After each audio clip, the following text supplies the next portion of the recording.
Hello hi అండి, అందరికీ నమస్తే. నేను మీ Swathi Boora. Welcome to my channel.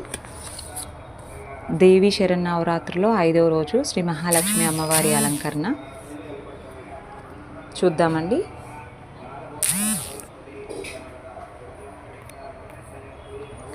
త్రిమూర్తులలో మన మహాలక్ష్మి ఆవిర్భావం చూద్దాము. త్రిమూర్తులలో ఒక్కరైన విష్ణునకు ఇల్లాలు, భృగుపుత్రిక అయిన లక్ష్మీ దుర్వాసుని శాపవశమున క్షీరసాగర మదన సమయంలో ఉద్భవించింది. హిందూ మతంలో వైదిక కాలం నుండి లక్ష్మీదేవి ఆరాధన జరుగుతున్న దండానికి ఆధారాలున్నాయి. శ్రీ మహావిష్ణువునకు సృష్ట్యాది నుండి లక్ష్మి తోడుగానే ఉన్నదని, ఆమె నిత్యాన్నపాయిని ఎన్నడూ విడివడనిది అని అర్థం, అంటే విడువనిది అని అర్థం.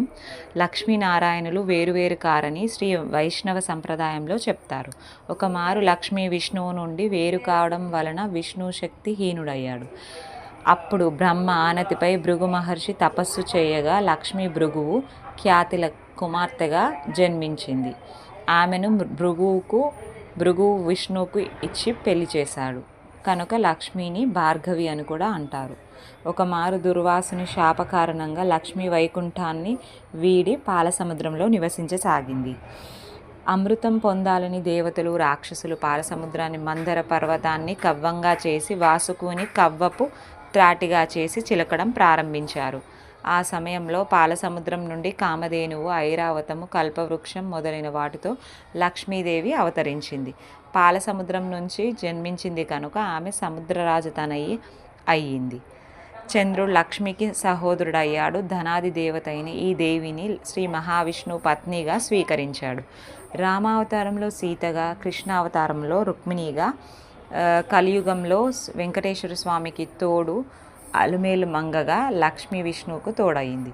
మహాలక్ష్మీదేవి సిరి సంపదలకు, సౌభాగ్యానికి, సుఖ సంతోషాలకు, సంతానానికి, ధైర్య సాహసాలకు, విజయానికి ఆదిదేవత.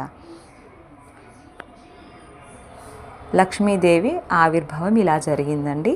సో మనస్ఫూర్తిగా లక్ష్మీదేవిని వేడుకుంటున్న సిరి సంపదలు, సౌభాగ్యం, సుఖ సంతోషాలు, సంతానం, ధైర్య సాహసాలు, విజయం మన ఛానల్ మెంబర్స్కి అందరికీ కలగాలని మనస్ఫూర్తిగా కోరుకుంటున్నానండి. Thank you. Please comment to my channel and subscribe to my channel, share my channel. Thank you.